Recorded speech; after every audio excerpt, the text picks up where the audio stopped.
तो हेलो बच्चे party, good evening, कैसे हैं आप सब। और आज हम आपके लिए आए हैं सबसे डिमांडेड चैप्टर पूरे 10th का, print culture and modern world SST.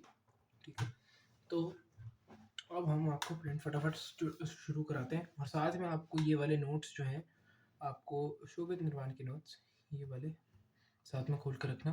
मैं आईपैड से इसलिए समझा रहा हूँ क्योंकि यहाँ पे बेस्ट फॉर्म ये है, वरना अगर आपके पास एग्जाम अरिहंत है या आपके पास एडो कार्ड की बुक है तो उनको साथ में खोल लें। अभी मैं यहाँ पे आपको अरिहंत से करा रहा हूँ और आईपैड के नोट से। अगर आपके पास एडो कार्ड है तो वो भी खोल सकते हैं, वो भी मैं यूज़ नहीं कर रहा हूँ क्योंकि उसमें ज़्यादा ब्रीफ में नहीं, ज़्यादा उसमें ब्रीफ में दिया हुआ है। ठीक है, ठीक है। तो अब यहाँ पे आपका सबसे पहली पॉइंट ये आता है कि printed matter is prevalent in our daily lives from printed books, images, newspapers to hoardings, advertisements, and profits. Print has become a very integral part of our life, but there was a time when print matter did not exist.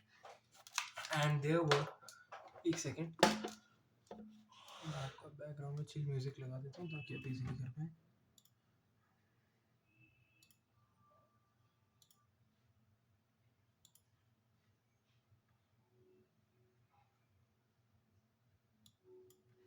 ठीक है, let's गो।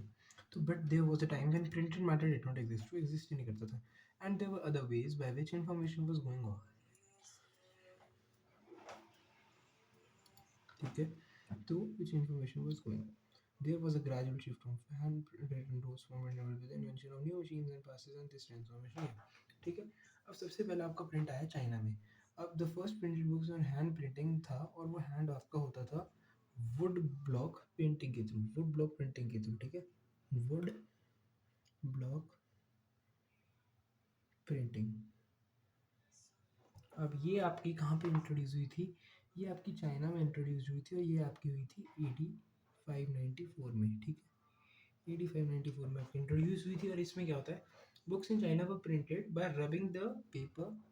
अब ये यहाँ पे क्या होता था, ये by rubbing the paper against the ink surface of wood blocks. The traditional Chinese accordion book जो थी वो फोल्ड की थी और स्टिच की थी दोनों साइड्स पे बाय थिन और पोरस पेपर। ठीक है, तो थिन और पोरस, ये साथ में एनसीईआरटी खोली हुई है मैंने, तो आप उसको खोल के रखें साथ में।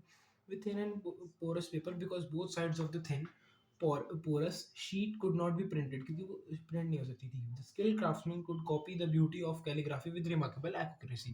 ठीक है, और फिर ग्रेजुअली अदर प्रिंटेड मैटर जो था वो लोगों को अवेलेबल कराया गया। ठीक है, कैसे? क्योंकि लॉन्ग टाइम में इंपीरियल स्टेट इन चाइना जो होती थी वो मेजर प्रोड्यूसर होती थी प्रिंटिंग मटेरियल की। ठीक है, इंपीरियल स्टेट ऑफ चाइना। अब यहाँ पे क्यों होता थी? क्योंकि यहाँ पे होने थे आपके civil civil service examinations, civil service exams. ठीक है, और सिविल सर्विस एग्ज़ाम्स के लिए आपको सिविल सर्विस एग्ज़ाम के लिए जो लोगों को बुक्स प्रोवाइड की जाती थी वो उसकी वजह से कराई जाती थी। और जो vast number of text books होती थी वो भी प्रिंट होती थी चाइना की इंपीरियल स्टेट के अंदर इनके लिए। ठीक है, और बाय 17th सेंचुरी क्या हुआ, the use of print diversify हुआ क्योंकि अर्बन कल्चर इवॉल्व हो रहा था और मर्चेंट्स जो थे वो भी प्रिंट को यूज़ करते थे आपका इंफॉर्मेशन स्टोर करने के लिए। तो आपके ये 3 पॉइंट बचेंगे अगर आपसे कोई पूछते हैं कि प्रिंट आपका क्यों इंपॉर्टेंट है। ठीक है, ठीक है। अब आपका यहाँ पे इतना हो गया है।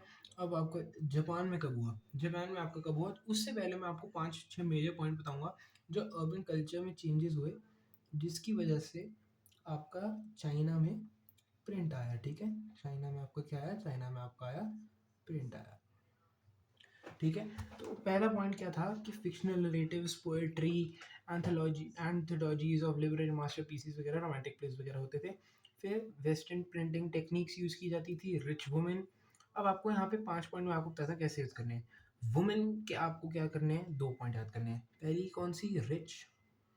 फिर स्कॉलर की वाइब्स। ठीक है, स्कॉलर की वाइब्स। फिर उसके बाद आपको यहाँ पे पॉइंट करना है वेस्टर्न प्रिंटिंग कल्चर का। फिर उसके बाद आपको सबसे इंपॉर्टेंट है शंघाई।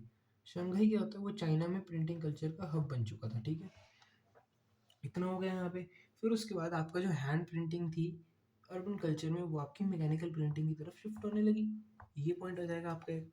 और फिर उसके बाद आपका पॉइंट आ जाएगा कि द न्यू, जो आपको मैंने बताया कि पोर्ट्री वगैरह इंट्रोड्यूस हुई थी। तो हम रिकॉल करेंगे, सबसे पहला पॉइंट आपका आया कि रिच। कि रिच वुमेन जो थी उन्होंने रीड और राइट करना शुरू करा मैंने अपनी पोएट्री और प्लेस को। फिर पोएट्री और प्लेस से हमारे को आया कि many fictional narratives poetry and place were introduced. फिर उसके बाद हमारे को यहाँ पे पॉइंट आता है कि रिच की जो स्कॉलर की वाइफ्स होती हैं उन्होंने भी अपनी राइटिंग्स पब्लिश करी और वेस्टर्न प्रिंटिंग टेक्निक्स कॉपी हुई चाइना में। और शंघाई जो था वो हब ऑफ बन गया न्यू प्रिंट कल्चर का, ठीक है। चाइना शंघाई आपका न्यू प्रिंट कल्चर का हब बन गया। फिर उसके बाद जो आपकी हैंड प्रिंटिंग थी उसका शिफ्ट हुआ मैकेनिकल प्रिंटिंग की तरफ। यहाँ पे आपके ये सारे पॉइंट आ जाएंगे और ये मैंने आपके सारे पॉइंट यहाँ पे साथ साथ रिकॉल भी करा दिए, ठीक है। अब आपका यहाँ पे अब आपको कराएंगे हम जापान के बारे में, ठीक है।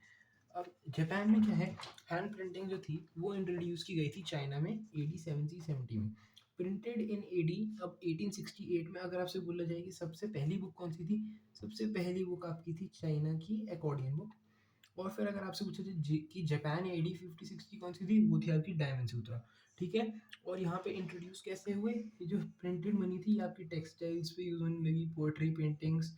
और इसका क्या हुआ, मिडीवियल जापान में लोगों ने बहुत ज़्यादा राइटिंग्स करी और लाइब्रेरीज एंड बुक स्टोर्स जो थे वो पैक्ड हो गए थे वुमेन म्यूजिकल वगैरह के, इससे सारे थे। अब इसका आपका जो मेन पार्ट होता है वो आपका आता है, एक आपको क्वेश्चन आएगा कि हु, यहाँ पे मैं आपको करा देता हूँ।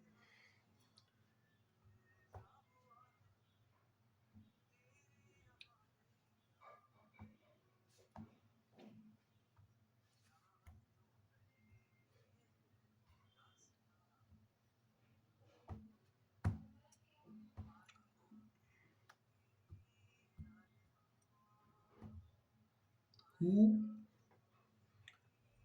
introduced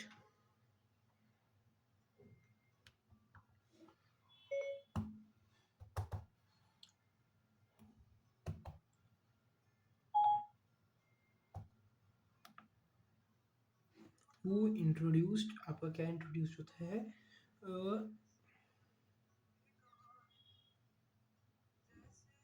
जो आपकी पिक्चर्स होती हैं रियल वर्ल्ड की, जो आपकी पिक्चर्स होती हैं वो आपकी ट्रांसफॉर्म होती हैं प्रिंटिंग वर्ल्ड में, ठीक है। ये आपको किसने करा था, इसको फॉर्म को क्या बोलते हैं, इस फॉर्म को आपकी बोलते हैं उक्यू। और ये आपकी इंट्रोड्यूस करवाई थी कितागावा उतामारो ने, ठीक है। कितागावा उतामारो ने आपकी इंट्रोड्यूस कराई जो आपकी प्रिंटिंग रियल वर्ल्ड की होती थी उसको प्रिंटिंग वर्ल्ड में लाने के लिए, ठीक है। Who introduced print this culture, picture real world to this world. और ये क्यों बोलते थे इसको, ये आपकी करें कितागावा उतामारो ने, ठीक है।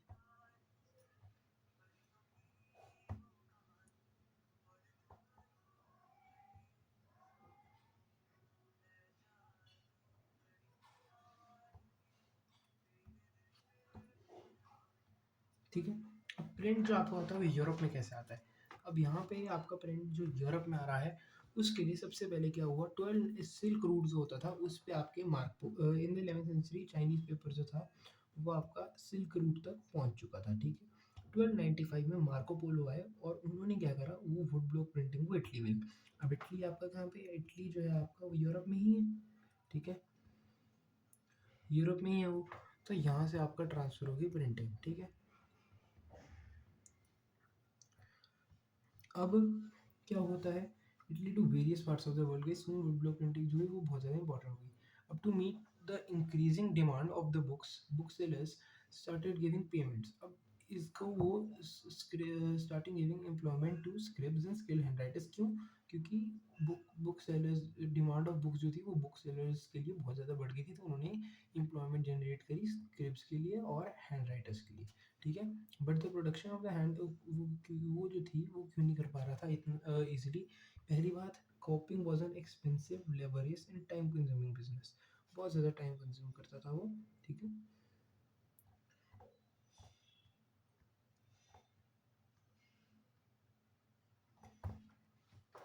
मैन्यूस्क्रिप्ट जो थे वो आपके फ्रेजाइल थे and they were very difficult to handle, वो आपके फ्रेजाइल थे तो वो ज़्यादा हैंडल नहीं कर पाते थे। और वो इतनी ईजी से रेड भी नहीं कर जाते क्योंकि डिफ़िकल्ट लैंग्वेज होती थी थोड़ी, और वो कैरीड अराउंड भी कर जाते थे। क्यों? क्योंकि नहीं किए जाते थे, क्योंकि यहाँ पे आके मैन्युस्क्रिप्ट जो थी वो कोई फ्रैजाइल नहीं होती थी, ठीक है।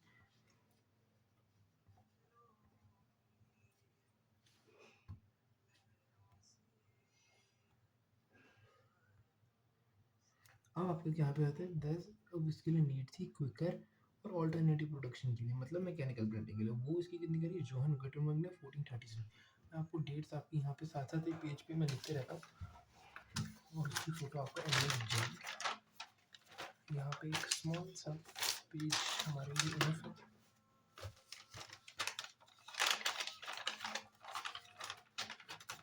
सबसे पहले आपकी इम्पोर्टेंट डेट आएगी AD 594, फिर उसके बाद AD 768, नहीं AD 768, हाँ ठीक है बिल्कुल, 768 to 770, फिर AD 1868 868, फिर उसके बाद 1295, और फिर उसके बाद 1430, ठीक है।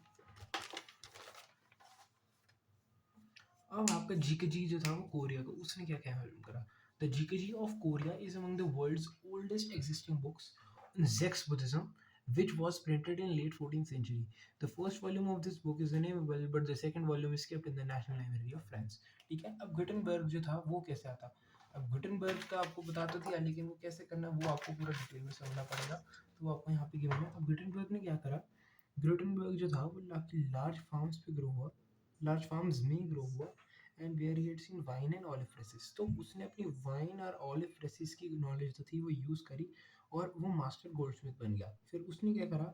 इसने लेड मोल्ड्स में उसकी एक्सपर्टीज थी, तो उसने फिर क्या करा? अब जैसे कि गुटेनबर्ग जो था वो एक जर्मन मर्चेंट का सन था, तो उसने प्रिंटिंग डेवलप करी 1430s में। अब उसने कैसे करी? वो एक ऑलिव प्रेस में लार्ज फार्म्स में ग्रो हुआ था वो, तो उसके ऑलिव प्रेस थी, उसके ऑलिव प्रेस और मैकेनिकल और वाइन प्रेस की उसके पास नॉलेज थी, तो उसने उस नॉलेज को यूज़ करके मेटल टाइप्स के अल्फ़ाबेट्स बनाए, और फिर उसको उसने मोल्ड करा। आपकी एनसीईआरटी में इमेज इसकी दे रखी है, वो आप चेक कर सकते हैं। और फिर उसने पूरा मोल्ड करा इसको, और फिर उसने अल्फ़ाबेट, तो जब वो उसके ऊपर ज़ोर से प्रेस करता था, तो फिर उसके बाद वो यहाँ पे, जैसे यहाँ पे इसमें मैं आपको बैक दिखाता हूँ। अब यहाँ पे उसने ए अल्फ़ाबेट रखा, और यहाँ से उसने डंबल वगैरह कुछ भी लगाया, और उस पर प्रेशर दिया, और यहाँ पे उसने रखा पेपर। तो अब ये प्रेशर जब इस पे ऐसे वर्टिकल फॉर्म में पड़ेगा, तो यहाँ पे आपका ए छप जाएगा, और फिर जब यहाँ पे लेकिन इंक प्रेजेंट होती थी, तो ये इंक यहाँ पे जाके ऐसे छप जाएगी, और फिर यहाँ आपका ये पार्ट प्रिंट हो जाएगा पेपर में, ठीक है। अब इसमें क्या हुआ? इसमें सबसे पहले इसने जो बुक थी इन 1448, इसने पहली प्रिंटेड बुक रिलीज़ करी, और जिसका नाम था बाइबल। मतलब वो बाइबल उसने जो बुक थी वो रिलीज़ करी, और वो कब हुई थी? 1448 में। 1448 की डेट याद रखना जरूरी है? बिल्कुल भी नहीं, ठीक है। The printed books at first were closely resembled the written manuscripts in appearance and layouts. Later printing presses were set up in the most countries of Europe in between 1450 to 1550. This shift from hand printing to mechanical printing led to print revolution. अब जो hand printing से आपका mechanical printing पे जो shift बजा, वो आपका उसको बोलते हैं प्रिंट रेवोल्यूशन, ठीक है। अब यहाँ पे क्या था? वो 50 शीट्स जो थी एक साइड पे, वो एक आर पे कर सकता था, ठीक है। अभी याद करना 50 शीट्स की, आगे भी और भी आएगा। अब आपके लिए सबसे फटाफट एक हम क्विज राउंड ले आते हैं बीच में ही, कोई मेंटी मोटी स्पेशल करने की जरूरत नहीं, मैं आपको बीच में ही लाता हूँ। तो सबसे पहले आप क्या करेंगे? सबसे पहले आपका आएगा द चाइना डैश बिकेम। अब मैंने आपको सबसे इंपॉर्टेंट पॉइंट बताया था, और ये सबसे पहला क्वेश्चन है। इसका आंसर क्या है? शंघाई। तो इसके भी आंसर यहाँ पे अच्छे से लिखेंगे, लेकिन मैं एक ही बार लिखूंगा, फिर मैं हटा दूंगा, ठीक है।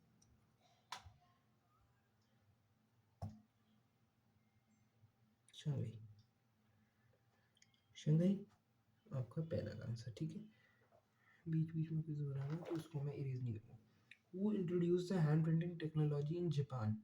जापान में हैंड प्रिंटिंग टेक्नोलॉजी किसने इंट्रोड्यूस करी? वो आपकी यूज करी बुद्धिस्ट प्रीस्ट्स ने। प्रीस्ट्स बोलेंगे आप उनको, या आप उनको मिशनरीज भी बोल सकते हैं। एक सेकंड,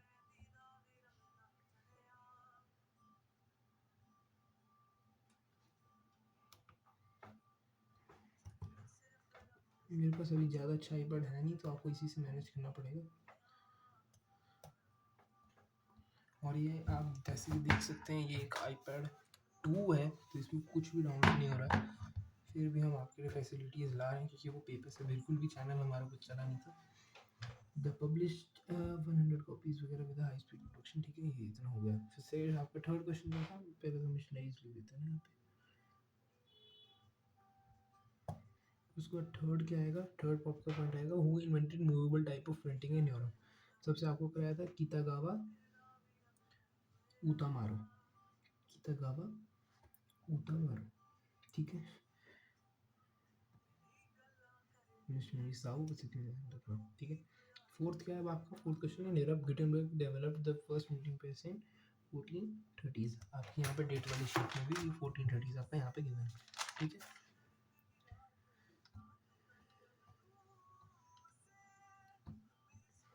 अब जो आपका print revolution and its impact है, ये आपका एक बहुत ही ज़्यादा इंपॉर्टेंट यहाँ से क्वेश्चन आपको उठ के आता था, ठीक है। जो आपका ये वाला पार्ट है, यहाँ पे बहुत इंपॉर्टेंट क्वेश्चन उठ के आता है, ठीक है। अब आपका यहाँ से स्टार्ट करते हैं। तो प्रिंट रेवोल्यूशन जो था वो एक नया वे बुक्स के लिए नहीं था, लेकिन उन्होंने लोगों की लाइफ ट्रांसफॉर्म करी। कैसे, न्यू रीडिंग पब्लिक इमर्ज हुई, न्यू रीडिंग पब्लिक इमर्ज हुई, बहुत अच्छे से आपका यहाँ से करा देंगे। यहाँ पे क्या हुआ, before the process of printing press reading was restricted to a limited population as books were expensive and produced in not a large number. Ordinary people did not have the access to them, ठीक है। Printing press जो आई तो new reading public इमर्जी, क्यों, क्योंकि printing जो थी उसने books का प्राइस जो था वो बहुत रिड्यूस कर दिया था। टाइम और लेबर जो required to produce each book जो थी वो बहुत ज़्यादा कम हो गई थी, and multiple copies could be produced with greater abundant supply of book, the hearing public became a reading public। hearing public जो थी वो reading public बन गई थी। But even after the printing press process, when the books became cheap, available in large numbers, not many could read it। क्योंकि क्यों, क्योंकि as large section of the people was illiterate, books on folk tales and ballads were printing with beautiful pictures or illustrations, ठीक है। Such was then read out to the people that gathered। वो pictures देख के खुश हो जाते थे, वो यहाँ पे pictures देख के वो लोग खुश हो जाते थे। और फिर उसके बाद जो लिटा हुआ पार्ट होता था, वो एक बंदा जिसको रीडिंग आती थी और वो लिटरेट नहीं था, वो आपके यहाँ पे इलिटरेट लोग जो होते थे वो उनको पढ़ के सुनाता था। और फिर जो ये पब्लिक थी इसका पॉपुलेशन रीडिंग पब्लिक से जो था, जो ट्राई करते थे रीड करने की, वो इनका शिफ्ट हो गया हियरिंग पब्लिक पे। नहीं, एक सेकेंड, हाँ, जो हेयर नहीं, यहाँ पे पब्लिक सिर्फ सुनती थी, वो अब रीड भी करने लगी, ठीक है। गलती हो जाती है मेरे से, मैं भी 10th में ही हूँ, मेरे को ज़्यादा मत बोलो, फिर भी आपकी हेल्प कर रहा हूँ।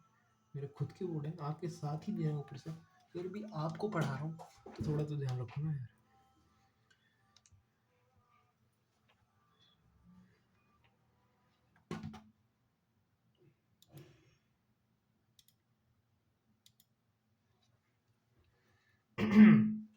अब religious debates and the fair of print. अब यहाँ पे क्या होता है, जब रिलीजियस डिबेट्स होती हैं, जैसे कि religious faiths and norms were passed on from generations, they believe what was said by the religious authorities, ठीक है।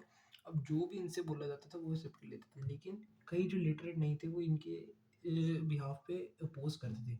But with the spread of print culture, many could read and interpret things in their ways. Many feared that if there was, अब जो भी आपके Catholics वगैरह थे वो fair करते थे कि अगर कोई भी यहाँ पे कोई प्रॉब्लम हो जाती है तो फिर उसके बाद वो उनके ऊपर डिपेंडेंट नहीं रह सकते, और वो इररिलीजियस थॉट्स जो होते हैं वो आपके स्प्रेड हो जाएंगे, ठीक है।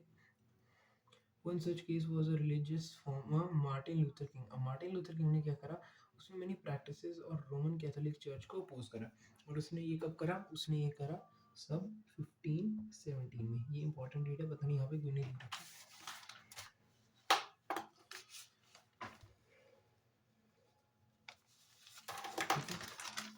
अब उसकी जो राइटिंग्स थी उसको आपका लिखा गया वास्ट नंबर्स में, और उसकी बिगनिंग होगी प्रोटेस्टेंट रिफॉर्मेशन की। अब और कॉपी ऑफ द वर्क जो था इसकी, वो पोस्ट की गई थी चर्च के डोर पे। Soon Martin Luther King spread with the forest spread like with the forest fire to 5000 copies जो थी उनकी एक फ्यू वीक्स में चल गई थी, ठीक है।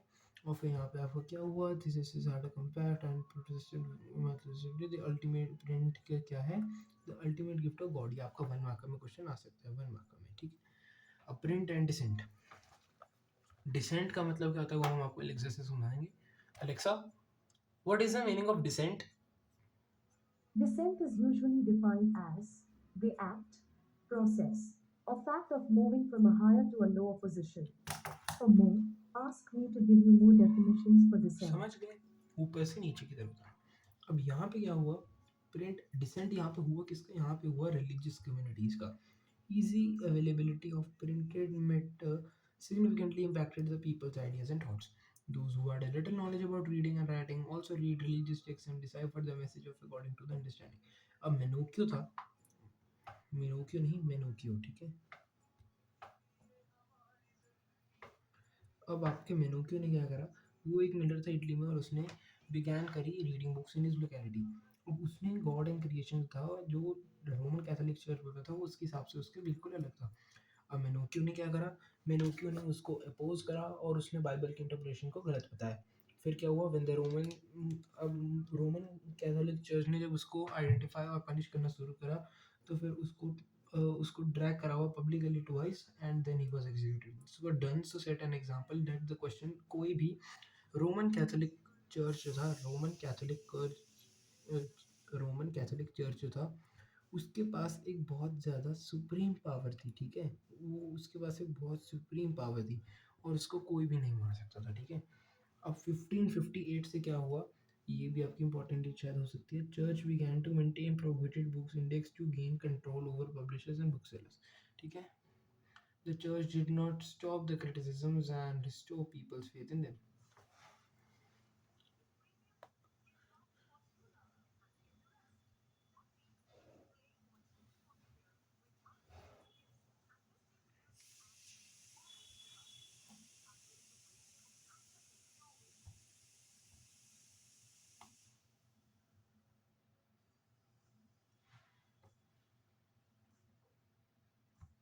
ठीक है,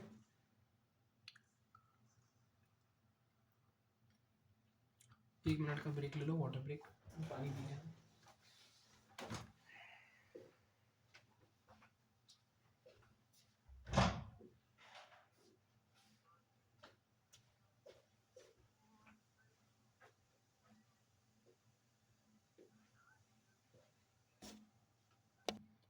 ब्रेक थोड़ी ज़्यादा लंबी हो गई थी लेकिन कोई दिक्कत की बात नहीं है।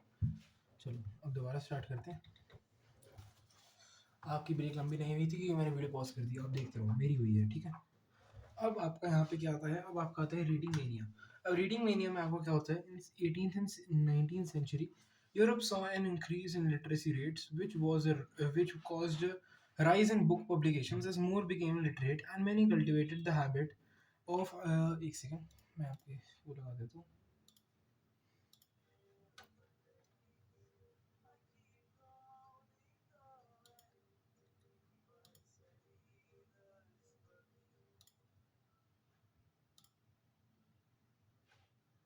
चलो अब आप यहाँ पे होते हैं in the 18th and 19th century Europe ने लिटरेसी रेट्स में बहुत ही ज़्यादा चर्च इंक्रीज देखा। क्यों, क्योंकि which caused rise in book publications. अब इससे as more people became literate and many cultivated the habit of reading and there became a demand for various categories of printed matter, ठीक है। To sell books to every nook and the corner of the country, publishers in England began hiring chapmen, ठीक है। अब आपका यहाँ पे Chapman क्या होता है, जो चैप बुक्स बनाते हैं। अब यहाँ पे आपके 5 पॉइंट बनाएंगे रीडिंग मीडिया से रिलेटेड अगर आपको कोई भी क्वेश्चन आता है। पहला पॉइंट की लिटरेसी रेट्स बहुत ज़्यादा इंक्रीज हो जाती है यूरोप में क्योंकि चर्चेज जो होते हैं और डिफरेंट डिनोमिनेशन के स्कूल सेट हो जाते हैं। दूसरा बात आपका क्या बनेगा, दूसरा आपका पॉइंट ये बनेगा कि आपके वहाँ पे चैप बुक्स अवेलेबल हो जाती है तो जो पेनी में मिल जाती हैं, ठीक है। फिर उसके बाद आपकी बिलोथेक्यू ब्लू बुक्स बनती हैं जो बहुत ही ज़्यादा चीप पेपर में बनी होती हैं और वो उनका प्राइस बहुत ही कम होता है और वो ब्लू शीट्स में रोल्ड होती हैं। फिर उसके बाद आपको पॉइंट बनेगा कि जैसे कि इसैक न्यूटन हो गया, आइंस्टाइन हो गया, इन सब की जो थ्योरीज होती थी वो प्रिंटेड फॉर्म में ही प्रमोट होती थी, ठीक है। और इसमें आपका एक और पॉइंट बन सकता है, इसमें आपका जो एक और पॉइंट बनेगा वो आपका पॉइंट होगा कि आपकी फोक टेल्स वगैरह जो थी और बैलेंस वो बहुत ज़्यादा प्रमोट होती थी।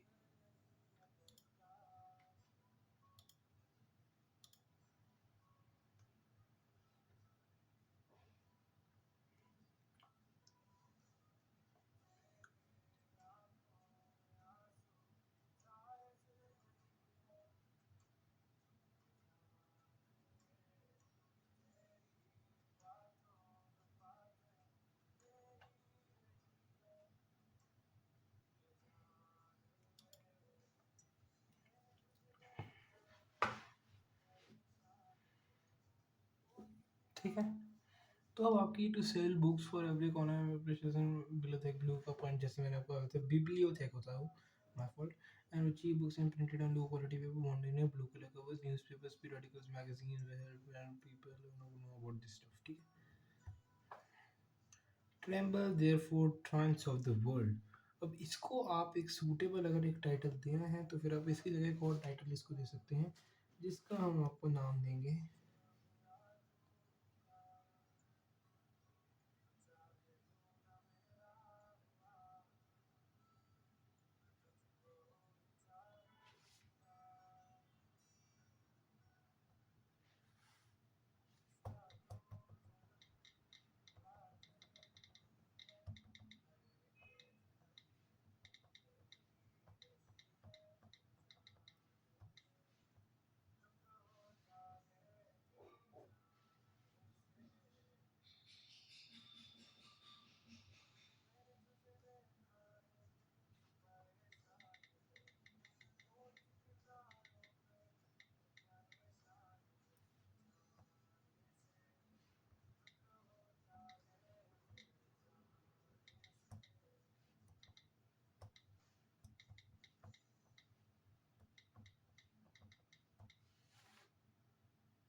इसको हम जो हम टाइटल देंगे वो है आपका पावर ऑफ बुक्स। ठीक है। पीडीएफ में अपने लिए भी एडिट कर रहा हूँ तो आपको अगर इतना इंटरेस्ट नहीं है तो आप आगे से पढ़ सकते हैं।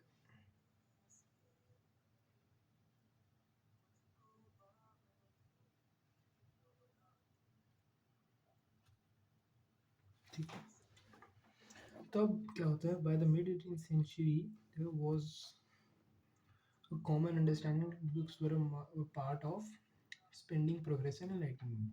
लुइस सेबेस्टियन मेर्सियर ने आपको क्या करा a novelist था in 18th century and he declared that printing press is the most powerful engine of and public opinion and the force that will sweep despotism away। despotism मतलब cruel rule बहुत ज़्यादा।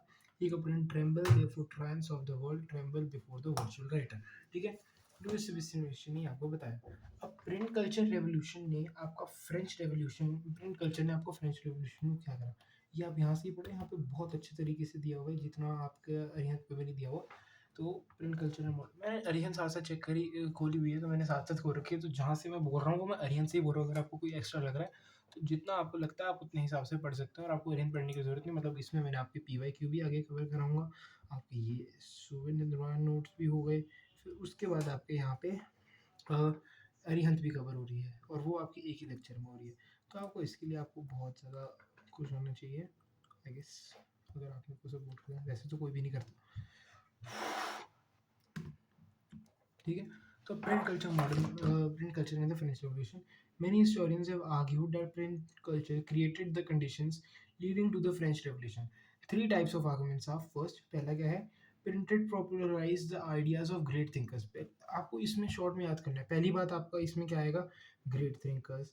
फिर उसका आपका दूसरा point क्या आएगा डी एन डी का डो नॉट डिस्टर्ब नहीं डायलॉग एंड डिबेट। और फिर उसके बाद आपका क्या आएगा उसके बाद आपका आएगा ठीक है ये इसका मतलब आपको होता है कार्टून एंड कैरिकेचर। ठीक है।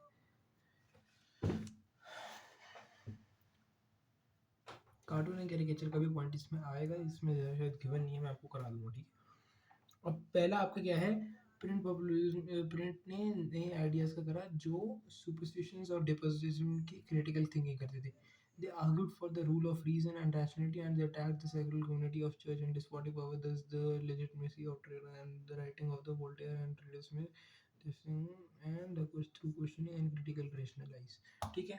Print created a new culture of dialogue and debate। ठीक है। norms and institutions were re-evaluated by district and became aware। इस पे हम आपका एक skill लगाएंगे ये है आपका important बाद में लगाने ठीक है। अभी हम इसको ये अच्छे से याद करेंगे। अब new culture of dialogue and debate से क्या हुआ all norms and institutions were reevaluated बस all norms and institutions were reevaluated all norms and institutions were reevaluated। Third point क्या है कि by the 1780 there was a human amount of literature that mocked the royalty अब इसने क्या करा, that insulted the royalty and criticise their morality, और आप इसमें लिटरेचर और कैरिकेचर का पॉइंट लिखेंगे, ठीक है। तो अब इसमें आपके हमने 3 पॉइंट कैसे करे। सबसे पहला पॉइंट, ग्रेट थिंकर्स की आइडिया करी जो सुपरस्टिशन वगैरह के अगेंस्ट बोलते थे। फिर उसका आपको बताया इंट्रोड्यूस डायलॉग एंड डिबेट, और इसकी वजह से आपको क्या हुआ, new culture of dialogue and debate and all the reevaluated and discussed by the public. और फिर उसके बाद आपको बाद में क्या आएगा, by the 1780s there was a flow of literature especially cartoon and caricatures that mocked or insulted the royalty and criticized their morality, ठीक है, इतना सही आएगा ये। फिर उसके बाद 19th सेंचुरी में आपका क्या हुआ, 19 फिर उसके बाद आपका एक चेक पॉइंट आएगा। चेक पॉइंट में आपको मैं क्या क्या आपको बताऊंगा, बस एक सेकंड में आपको देखना पड़ेगा कि हमारे पास कितना टाइम बचा अभी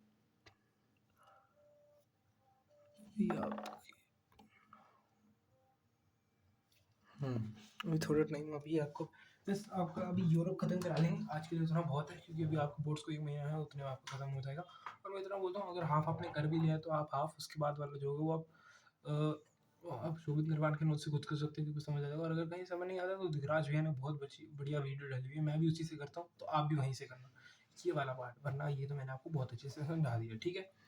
अब आपका चेक पॉइंट नंबर 2 में क्या है, in 1517 dash road 95 thesis Martin Luther King junior करा दिया था। In 16th century dash of the Italy reinterpreted the message of the Bible Menocchio, ठीक है। फिर उसके बाद name the books in France that were low price printed on poor Bibliotheque Bleue, ठीक है। And who declared that the printing press is the most powerful engine, Louis Sebastien Mercier, ठीक है, Sebastian Louis Sebastien Mercier, ठीक है। अब 19th century में आपके हर एक के 3-3 पॉइंट दिए हुए हैं, तो हम यहाँ से आपको करवा देंगे, हर एक के 3 और बीच में 4 भी दिए हुए हैं, ठीक है। तो यहाँ से कर दें। अब चिल्ड्रन वुमेन एंड वर्कर्स, अब चिल्ड्रन में क्या हुआ था, वो एक चिल्ड्रन जो थे वो बहुत प्रोमिनेंट पार्ट बन गए थे सोसाइटी के, and as primary education became compulsory books for children flooded the market, text books for children became a heavy task for the publishers, and many houses were established that were only sole responsible for publishing children's books, ठीक है। तो अब आपको यहाँ पे देखना है कि houses were establish that were solely. अब आपको यहाँ पे मेन पॉइंट्स में आपको यहाँ पे कराता हूँ, यहाँ पे इतना अच्छे से चिल्ड्रन वाला पॉइंट नहीं दिया जितना ऐसा मेरे को याद है, ठीक है। तो सबसे पहले आपका पॉइंट यहाँ पे आएगा कि ये तो प्रोमिनेंट पार्ट ऑफ सोसाइटी बन गए थे, ठीक है। फिर उसके बाद आपका आएगा कि उनके लिए एजुकेशन कंपलसरी हो चुकी थी, ये भी यहाँ पे ठीक दिया। फिर उसके बाद ग्रेम ब्रदर्स जो थे उन्होंने पेजेंट्स और फार्मर्स वगैरह के पास जाके 1812 में फोक टेल्स शिफ्ट करी, और फिर एक डेडिकेटेड चिल्ड्रन प्रिंटिंग प्रेस बनी, एक आपकी डेडिकेटेड चिल्ड्रन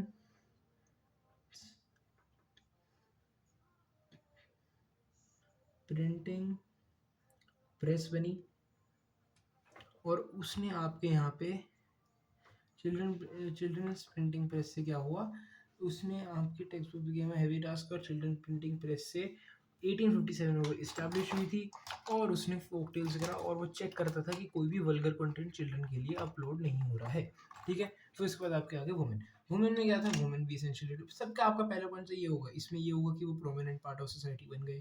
फिर उसमें उसमें आपको जैसे ये होगा प्रोमिनेंट पार्ट ऑफ सोसाइटी बन गए। फिर उसके बाद आपका पॉइंट होगा women became essential leaders and workers became interested in reading and learning knowledge, ठीक है। तो वुमेन क्या होता था, बुक्स ऑन एटिकेट्स, अब उनके लिए स्टीरियोटाइप नहीं कर रहा हूँ मैं, बुक में दिया हुआ कि books on etiquettes and house keeping were published for women, ठीक है। और उनके लिए पेनी मैगजीन्स बताई जाती थी कि उनको बेटर हाउसवाइफ कैसे बनना है, और इसके लिए वुमेन ने राइट भी करा, अपोज भी करना चाहिए वुमेन को, तो वुमेन ने इसके ऊपर अपोज भी करा, और कोई किसने करा, जेन सिस्टर्स ने करा, ब्रोंटे एन वगैरह ने करा, जेन ऑस्टिन ने करा, ब्रोंटे सिस्टर्स ने करा, और जॉर्ज एलियट ने करा, ठीक है। जॉर्ज एलियट, ब्रोंटे सिस्टर्स और इन्होंने अपोज करा। And novels were also depicted by a woman of a personality who had an influencing strength, ठीक है, हु हैड एन इन्फ्लुएंसिंग, बस इतना ही याद करने की जरूरत नहीं है, यहाँ पे बहुत है, ठीक है। मैं बताता हूँ क्या पार्ट आपको याद नहीं करना, उस पर मैं आपका थोड़ा स्क्रिबल से कर दूँगा।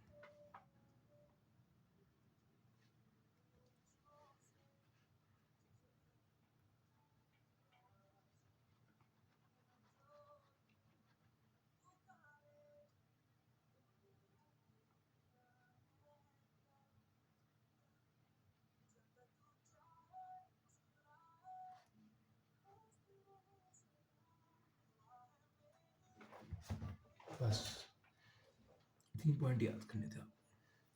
फिर उसमें वर्कर्स वर्कर्स का क्या हुआ, workers also became interested in reading and learning new language. ठीक है, वो वर्कर्स भी इंटरेस्टेड हुए कि वो लर्निंग करेंगे, क्योंकि वर्किंग आवर्स जो थे वो उस टाइम पे कम कर दिए थे। ठीक है, आपको ये रीज़न देना यहाँ पे ज़रूरी है कि in the late 19th century lending libraries were introduced for educating white collar workers, artisans and lower middle class. After the working day was shortened for the mid 19th century, the workers had some time for self improvement of self expression.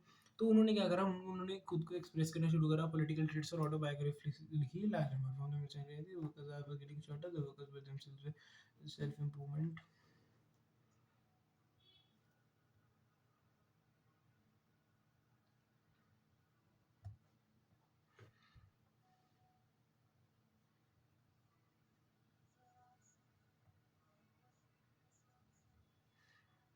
ठीक है,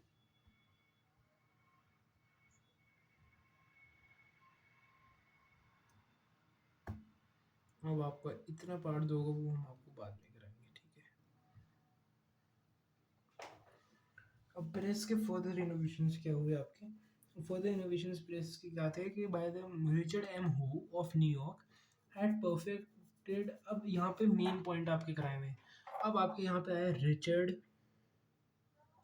M हो, हाँ वो ये हो। ठीक है, तो रिचर्ड एम हो ने क्या करा, रिचर्ड एम हो ने आपकी लाई सिलेंड्रिकल प्रेस, यहाँ पे गिवन तो होगा। Richard Hammond introduced a power-driven electrical press that could publish 8,000 sheets per hour. This was particularly useful for the printing newspapers. ठीक है, अब यहाँ पे आई सिलेंड्रिकल प्रेस, फिर आपकी आई एक लाइटनिंग प्रेस आई, और आपकी आई इलेक्ट्रिकल प्रेस, और एक आपकी ऑफसेट प्रेस। अब ऑफसेट प्रेस ने क्या करा लेट 19th सेंचुरी में, which could print up to 6 colours at a time. अब ऑफसेट प्रेस से आपको याद करनी है कि इसमें 6 कलर हैं, क्योंकि लेटर में 6 अल्फ़ाबेट हैं, ऑफ सेट, तो आप वहाँ से याद कर लेंगे। सिलेंड्रिकल प्रेस आप याद कर लेंगे कि सिलेंडर ज़्यादा क्वांटिटी होती है कंपैरेटिवली देखा जाए, ऐसे रीज़न दे रहा हूँ, वरना वो तो कम हाइट छोटी हो जाती है। आपने पढ़ा भी हुआ है, उसका आपका वॉल्यूम भी आपकी होती है पाई आर स्क्वायर एच, एक और सब्जेक्ट इंक्लूड कर दिया हमने आपका। तो फिर इतना नाम जब आपका हो गया, तो dust covers of packaging were also introduced in the 20th century. ठीक है, new strategies to sell books, अब new strategies to sell books में क्या था इन द 1920s।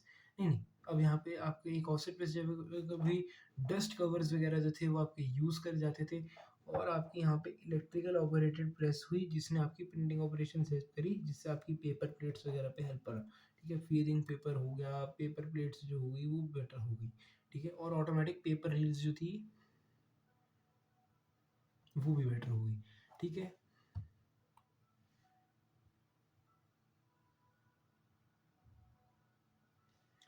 अब आपका यहाँ पे आता है new strategies to sell books.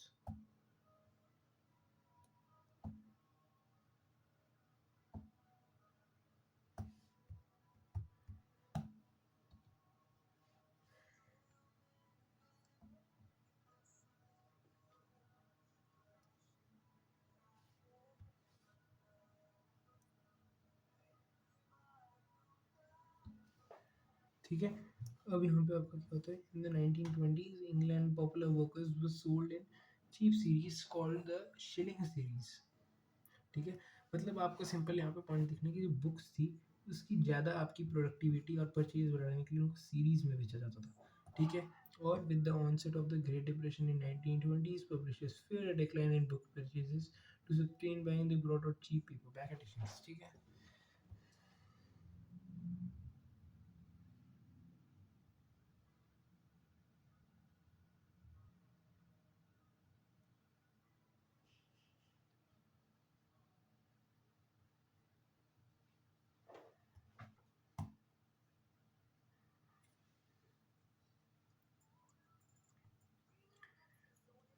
बस आपका ये पॉइंट भी इसी में आ जाएगा। चलो, हो गया क्लियर। अब आपका ये हाफ से ज़्यादा चैप्टर क्लियर हो चुके, तो बस आपके 2 पेज और रह गए, वो आपका इंडिया का पार्ट रह गया। अब ये वाला पार्ट अच्छे से रिवाइज करो, आज या कल में भी, अभी वैसे आज जानी चाहिए, कल वैसे तो मैं आपको बोलूँ गिरा देंगे, ताकि वीडियो देख लो, मेरी देखा कोई फ़ायदा नहीं, बस इस वाली पे थोड़ा सपोर्ट दिखा दो। बहुत मेहनत कर रहा हूँ, खुद भी 10th कर रहा हूँ, आपके लिए भी प्रिपेयर कर रहा हूँ, तो थोड़ा तो कर ही सकता हूँ मेरे लिए। ठीक है, क्योंकि पढ़ के ही समझा रहा हूँ, वरना मैं खुद पहली बार दूसरी बार थोड़ी पढ़ रहा हूँ, 10 बार 12 बार मैंने खुद पढ़ा, फिर आपको पढ़ा रहा हूँ। चलो अब आपके लिए और क्या कर सकते हैं, सपोर्ट दिखाते रहिए, बस दिखा तो नहीं रहे हैं लेकिन दिखाते रहिए। Best of luck for a board exams, 15 March is all that we need. Good luck people.